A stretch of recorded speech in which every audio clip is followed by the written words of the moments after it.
My name's Mickey. I'm an alcoholic. Thank you very much, Ali, for this invitation. I'm a little overwhelmed. I'm a custom cowboy boot maker, and I have this little monastery that I live in with my wife, who is on this meeting tonight. And we have a converted garage, and that's our boot shop. And 6 days a week, I'm at my workbench making custom cowboy boots. So to come in to this incredible presence of so many people is slightly intimidating to me, but you know what? I know this, that we're all in this together. And that helps me open up to what I'm going to talk about tonight. First of all, can you hear me okay? Thank you. Okay. So I came to Alcoholics Anonymous for 2 weeks of sobriety. I had been drinking from the time I was 5 years old till I was 27. And I was sick, and I was pretty much out of my mind. And I thought, though, if I could get 2 weeks of sobriety, we all come here with a plan. And that was my plan. If I could get 2 weeks where I wasn't that sick, where I wouldn't wake up with my hands curled up, where I wouldn't be so out of my mind, if I could just get a break for 2 weeks, then I'd go on back out there and get this thing finished. And on February 12th, that'll be 47 years ago. And so, we live and work and move in miracle country. This is miracle country. So, if we had to define sobriety, wouldn't it be interesting to see how many different versions we'd come up with? So, the absence of ethyl alcohol was critical because I'd gotten, there, when I got sober, it was 1974. There was a chart on the walls, and that had a horseshoe, and it went like this. And the idea was you're born, and then you go along and you start drinking, and you go down and down and down, and then you hit bottom, and then you come up. If you get help, you come up the other side of that thing, and you get to the top, and the clouds break and the sun shines and the angels sing, and it goes like that. And the idea was that when you start drinking, if you're alcoholic, you get on the train. You get on the train. And what I lived on the train for most of practically all my young life. I remember one time we talk about Bill Wilson going into the Winchester Cathedral and walking down and standing in that church and having a spiritual experience.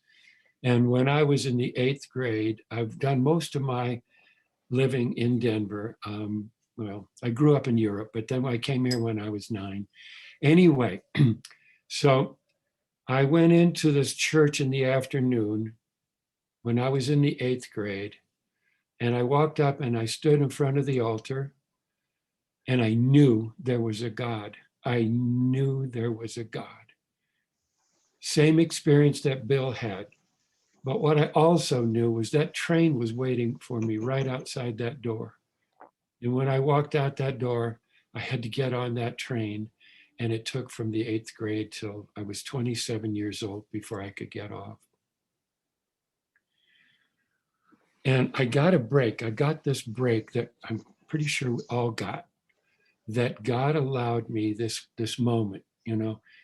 There was no particular, it wasn't a hard drinking thing. I wasn't in jail. There was nothing. And there was just this thing that I got an open door, and I chose to walk through it. And that started me on this journey.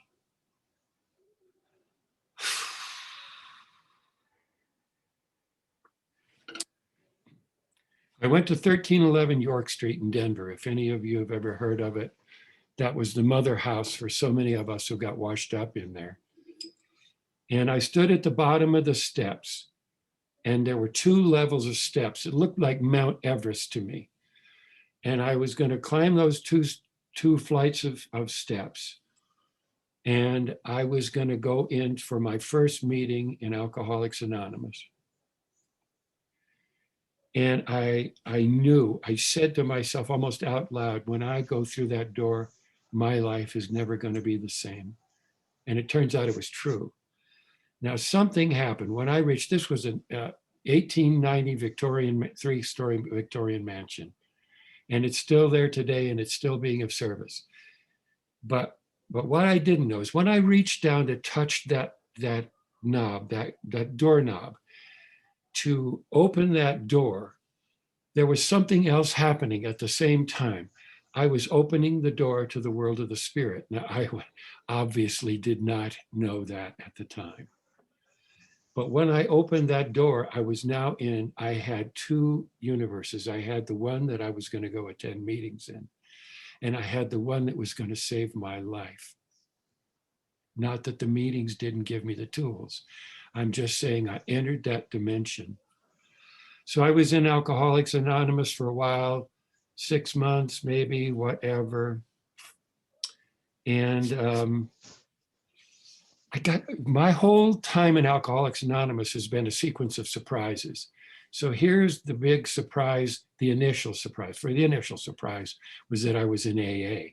Holy moly, what is that? I used to drive by York Street and look at the guys on and gals on the porch, and like you'd look at monkeys in a zoo, and I'd drive by very superior. And here we go. And the next thing I know, I joined the monkeys. But anyway, so I'm the surprise was this. Being sober was like, for me, almost like going to hell. It was like if you took a fish, a nice big salmon, and you just took it out of the tank and dropped it on the sidewalk, that's what I felt like. I would go to meetings and I would go home, and my wife would be in bed, and I'd lay down face down in in our sitting room, and I would beg God to kill me. I could not stand being sober. I didn't know how to live. I didn't know how to be we had a 3-year-old daughter. So I drank for the first 3 years of our marriage. We had a 3-year-old daughter. I didn't know how to be a dad. I didn't know how to be a husband, and I was lost. And I was suicidal. And so when I say I was suicidal, I mean every day. And I had a loaded .32 automatic pistol in the top drawer of my dresser. And here comes another plan. The plan was, if this doesn't work, I'm putting my brains on the wall. It's not very elegant, but it was really seriously dangerous. And I ran into all this reality, and I expected like moonbeams and rainbows, and it was going to be great because now I'm in Alcoholics Anonymous and I'm getting help. But what happened was I didn't know what the disease of alcoholism was like. I didn't know what it felt like. And so I got into this group, and they were they called it tough love. And truly, it was abusive. It was truly abusive. But they did great precision in working the 12 steps. So I learned precision, all right? And I could do the 12 steps. And I was having so much trouble that I asked my sponsor, what's going on here? And he says, well, I don't know, why don't you? And then I worked my way up through the chain of command until I got to the top guy in this group. And I was sitting out on the porch in York Street, and I said, look, man, I'm dying.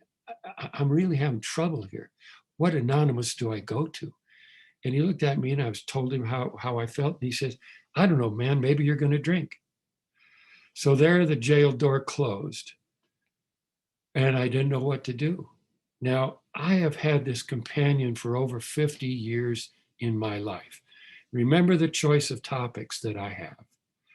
And there are many books that we can, call on. So this companion was Thomas Merton. Thomas Merton. And I got his book, New Seeds of Contemplation. And well, it was so long ago, it was Seeds of Contemplation. I'm sure they edited it, came up a notch. But anyway, and I started to read it. And I went from chapters 32 to 36. And I'm reading this book. Now, I have already flunked AA, you understand, and I flunked the hierarchy and this very precise group. And I'm just another brick in the wall, and I'm in deep. And I started reading. And what the book described was the soul being taken into the desert to be healed. And I read those chapters and I thought, my God, everything that he wrote about in that book was happening to me. I was right in the middle of a massive spiritual experience. And I didn't know what a spiritual experience. Of course, there's varieties of them. But the one I got was the desert. And I got this terrible crashing and burning of idols. That's a quote from these chapters. And all the things that I had hung on to, not the least of which was booze, were all being taken away from me. And I didn't know how to live. I did not know how to live. And I started there and I hung on to my book. I hung on to my book. I still read that book over 50 years later. And when I sponsor people, I invite them. Look, I've worked the big book. I've worked my program out of the big book for almost 47 years. I go back through the steps every year formally with my sponsor. Okay, so I'm putting that out on the table because these other things brought me to a place where I could say, wow, because if this was spirituality, what I got, man, where's the door? How do I get out of here?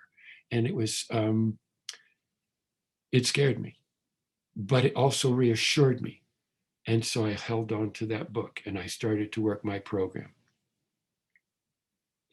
When I found out that this program was about God, I had a sponsor, and I said, man, I had lost my faith and I had to get out of here. I had to get out of here. So I asked my sponsor, I said, can we have lunch together? And he said, sure. So it got over, and not only was he in that meeting, I expected it to be me and him. It was the whole group of these guys. And they're all around the table. And I said, well, boys, I said, here's what it is. I've discovered that I'm not alcoholic.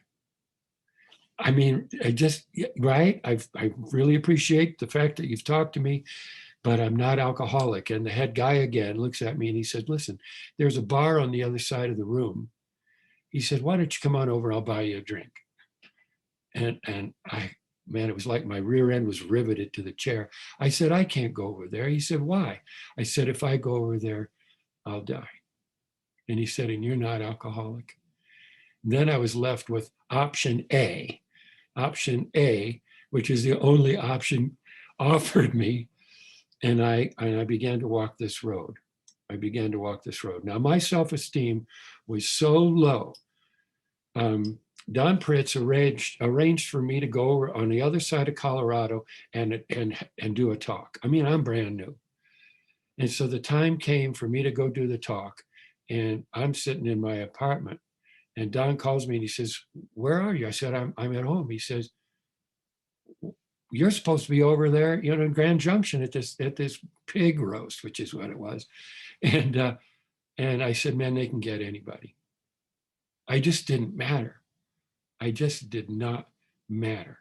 I got kicked out of every school I went to before I got to college. Before I went to high school. I got kicked out of these things. And, I found a report card from the second grade. And I'm looking at this thing and I'm getting all these A's and all this stuff. And if you flip the report card over, it says, Mickey does not get along well with other children. He does not have any discipline. And he's it's reading like the big book. And I obviously did not know I had alcoholism because everybody drinks, right?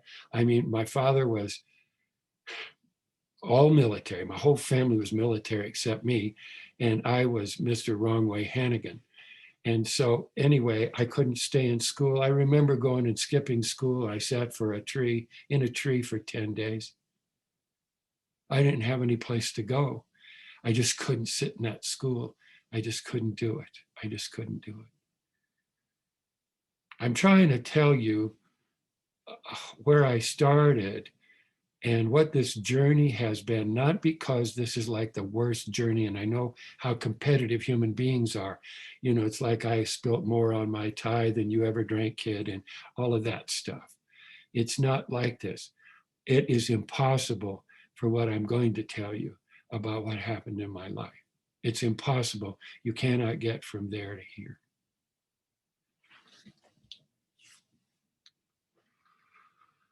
So I will say at the outset, because this is one of the most important things, is that my wife and I on December 31st, on New Year's Eve, celebrated 50 years of marriage. Yeah.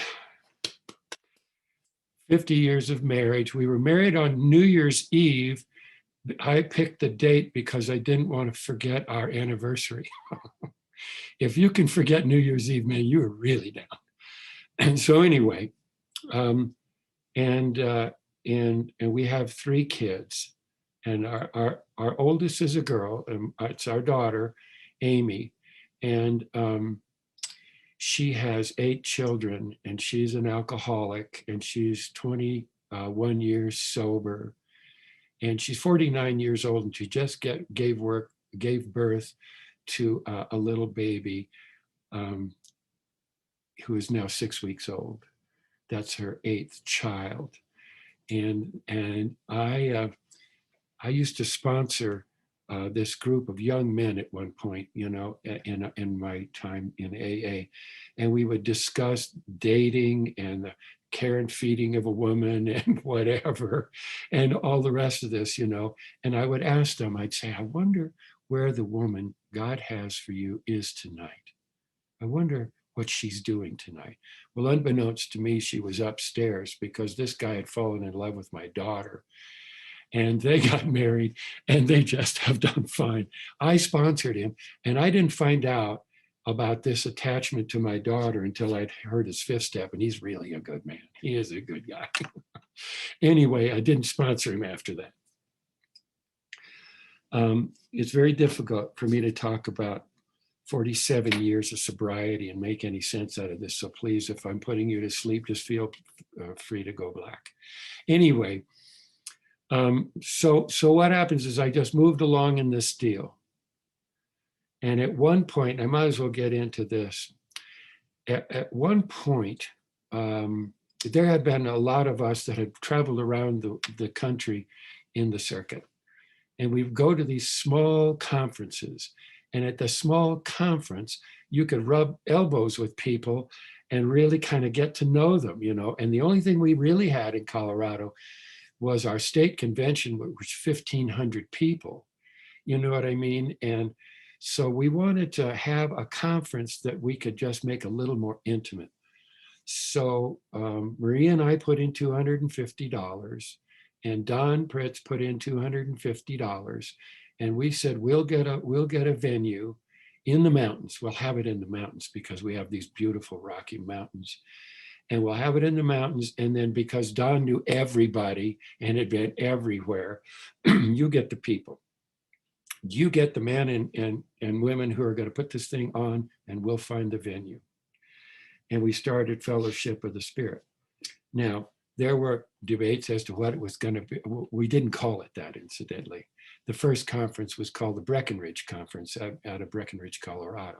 That's where we found our hotel. Anyway, we finally, we wrestled with each other and the people who were going to do it about what it was going to look like and how it was going to act and all of that.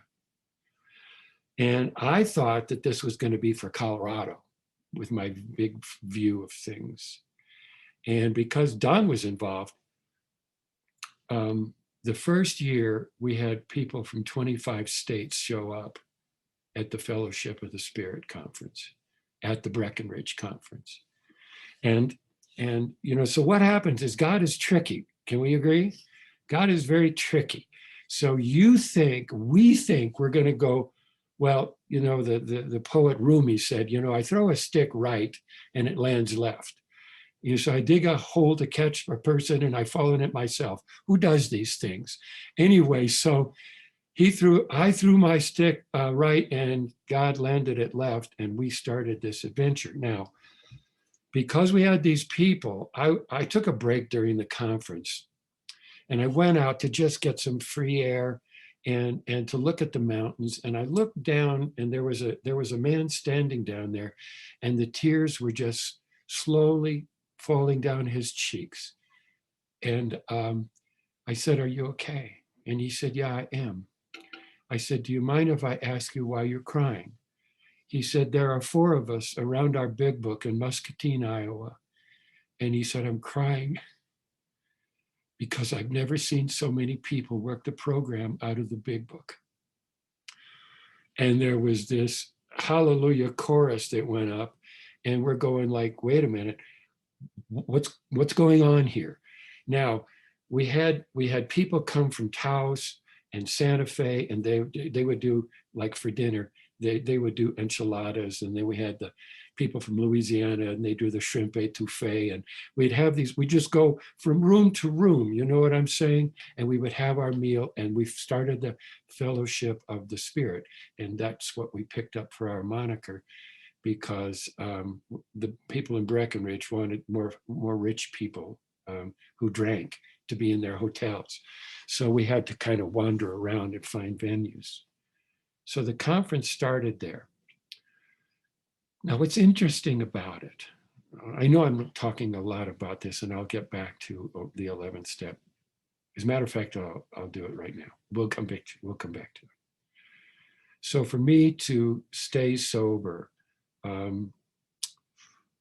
I was raised Catholic, and when I got into AA, I was convinced that the God of my understanding sent people like me to hell, and I just felt so guilty for what I had done and what I had been, and so for 10 years I did not go to church. I didn't go to church, and I, an interesting little side note, I would tell people I'm not Christian. And the Jewish people in Alcoholics Anonymous took me under their wing.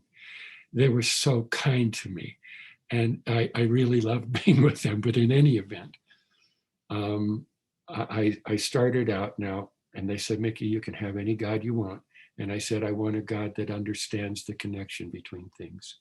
Because to me, this and this weren't put together. And so I wasn't a good prayer.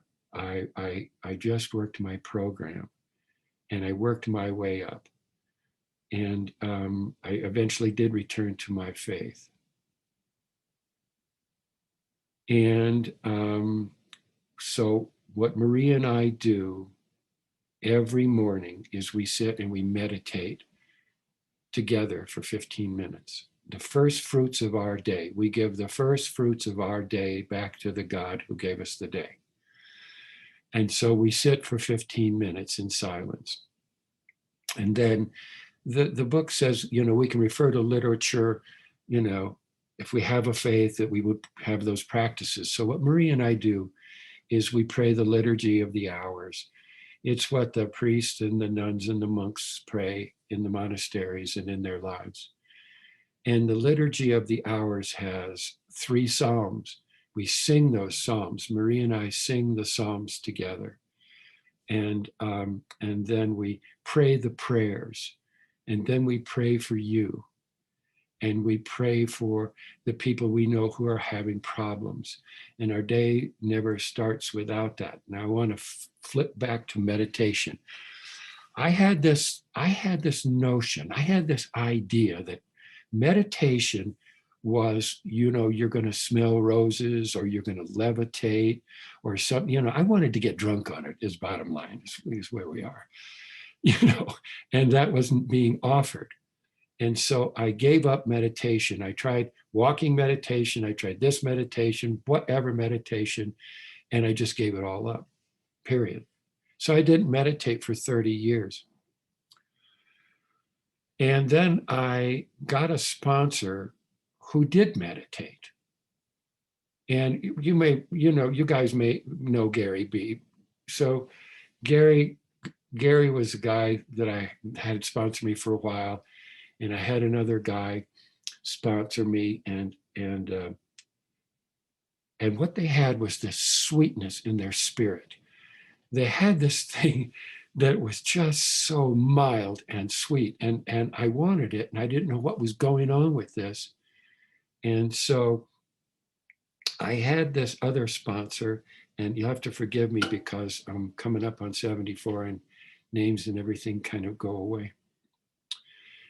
Anyway, he was my kind of guy. He was an armed robber who got an open sentence in prison. And I just loved him. And you may have read some of his books. He says that he has the dark night of the spirit, and he has some books that he's written in the cocktail cart. Anyway, that was my sponsor. And I would call him up in the day, and I was just learning how to make boots, and I was like, wham, wham, wham, wham, wham, the boots, and he would listen to me very kindly all the time. He would not say anything. And then he would end it by saying two things. He would say, Mickey, it ain't the boots. Did you meditate today? And I said, listen, I don't do that. I told you I don't do that. And that went on, wham, wham, wham, wham. Mickey, did you meditate today? And trying to drive me crazy. And after a while I thought, well, I'll give it a shot. And he said, well, because I tried things and I tried to make elaborate, like I'm always Technicolor, I'm always 3D. And so I wanted to make meditation this whole event. So in any event, what it is I go in and I sit down in obedience, and I sit with God, offering him the first fruits, and I say, Jesus, will you heal me? And I sit with him.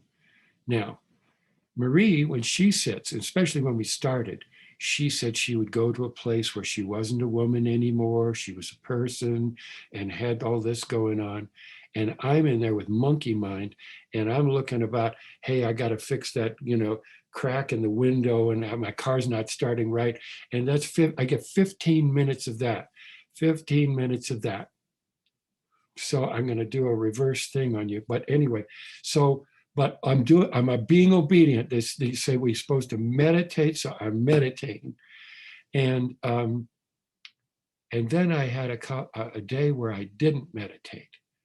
And within 2 hours, I turned into a rattlesnake. I was angry. I couldn't function. And I'm going, wait a minute, what's going on? And then I went back to meditation, and I tested this a few times. So I have a theory. And so, do with this as you will. My theory is that the meditation that I do and that my wife does, God circumvents my intellect, and he goes around it right into my soul, and he does soul surgery.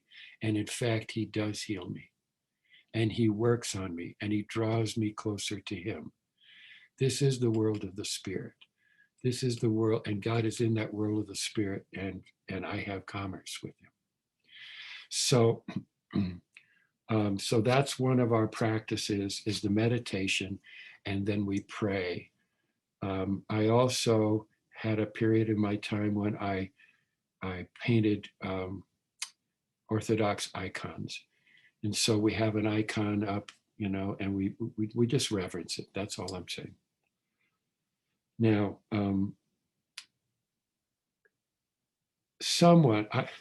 listen, I didn't travel through this thing like seamlessly. I went about 10 or 12 or maybe even 15 years without a sponsor, And what happened to me was that I'll spare you the whole story, but what happened, I would confer with my brother wizards, about, points in the book or whatever, but I was not working it, and I was not accountable. So without all the details, the net was my life, my spirit, everything. We went bankrupt.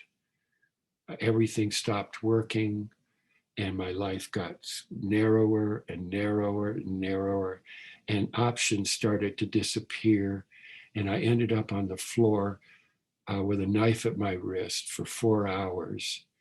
And I had two things that I said out loud as I was going down. One of them was, I can't breathe. And the other one was, can I have a cookie? I just wanted something sweet. My God, my life was turning into ashes. Can I please have a cookie? Now, I laid down on that floor and I had that knife, and by the grace of this guy. Now, I will say this. If you picture hell as the absence of God, that's the experience I had for 4 hours on that floor. It was the darkest, blackest place I ever went in my life. And please God, talk to somebody if you ever head in that direction.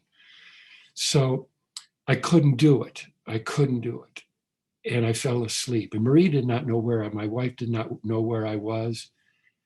And I could see the telephone up there, but I couldn't get to it. And so I woke up in the morning. And I had met this woman in Minneapolis. And she talked about this guy in St. Paul who was at like a really good AA. And I called her to get his number. Please give me his number. And I told her what was going on with me. And she got her books, her AA books, and put them in her lap. And she started to 12-step me.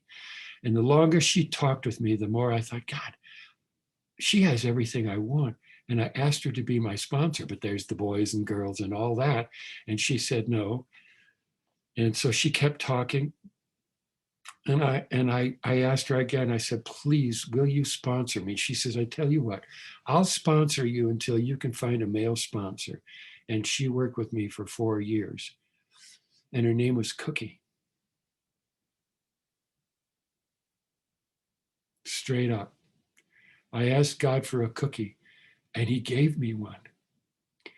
Is that a great story? And so I started on my way back, and I could not listen to AAs as much as I could listen to people who had fought in the Vietnam War. I did not fight in the Vietnam War, but I knew these guys had been out where the wild things are, where it was terrible. And I could listen to their voices. So I got all these books of, group meetings of veterans. And in one of the books, they said, I opened the book and there was this pen and ink drawing of a Victorian grandmother, with all the folds and the stuff and everything in their garments. And they said, there's also a Spanish dancer in this picture. Those kind of things. Well, I'm on the rocks. I'm looking at this grandmother and I don't see any Spanish dancer. And I hold it up to the light and I don't see any Spanish dancer. And I look on the back and there's no Spanish dancer. I threw that thing across the room. And I came back the next morning and opened the book and I'm looking at a Spanish dancer.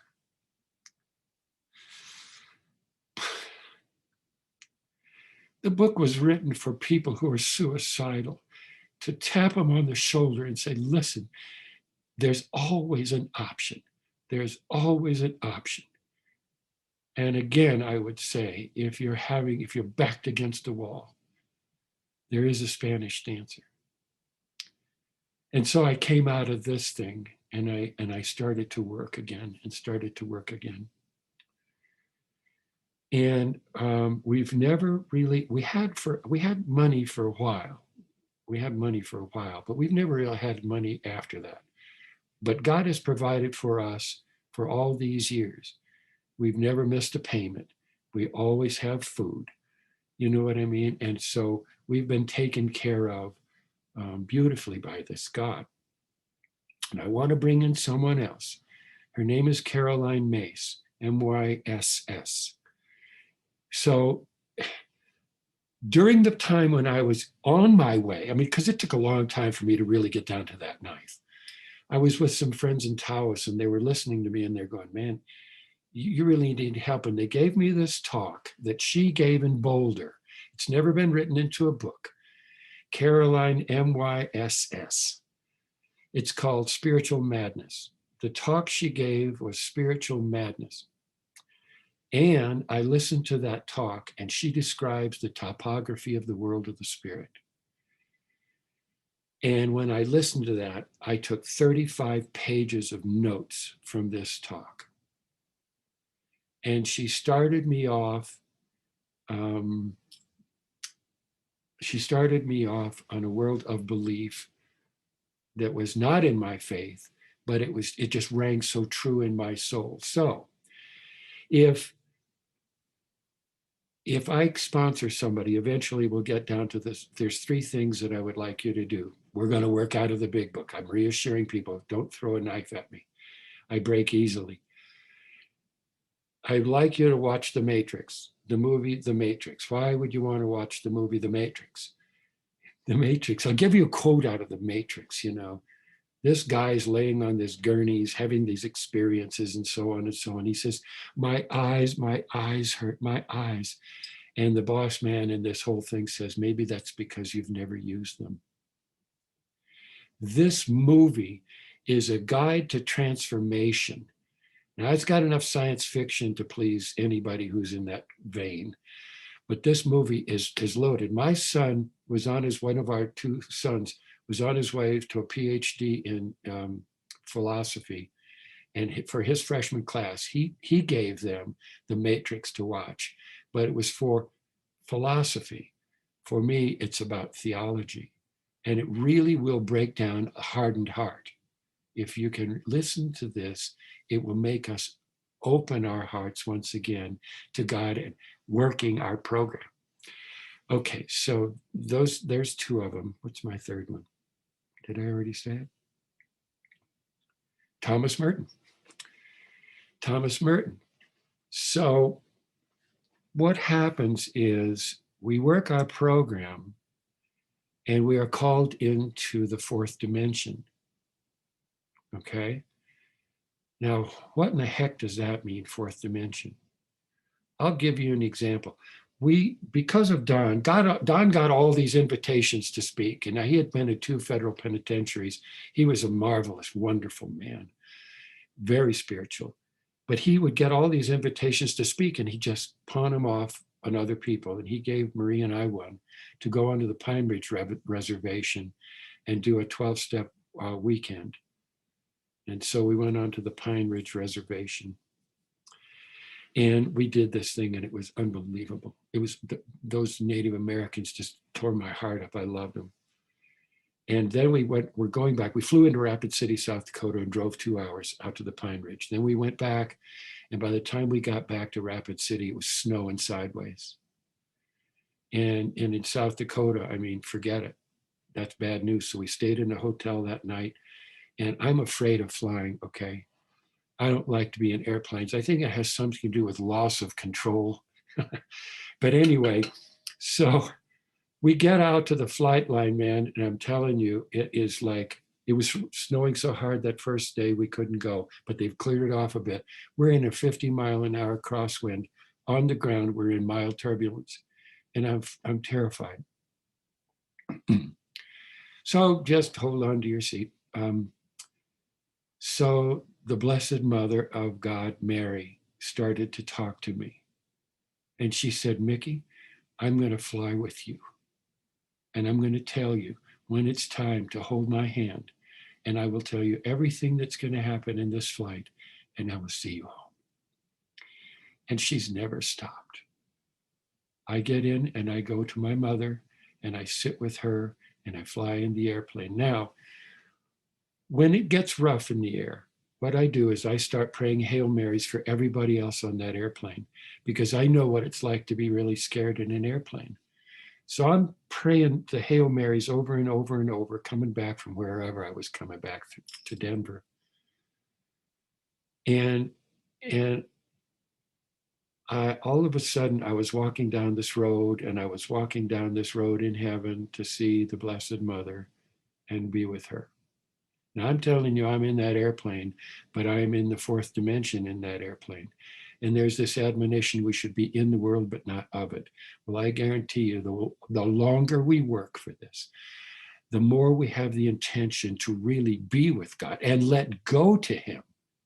He will do the most amazing things. I even learned to play the saxophone. I mean, come on. That was my only joke of the day. But anyway, so what I'm saying is that these are things that lead me back into my program in the Big Book of Alcoholics Anonymous. Now, have I talked long enough? Have I run out of my time? 2 minutes. Oh my God. Okay, so alcoholism is not in the bottle. Alcoholism is a disease that has nothing to do with the bottle, other than if we drink, the red flag flies and says, this person has alcoholism, please get help.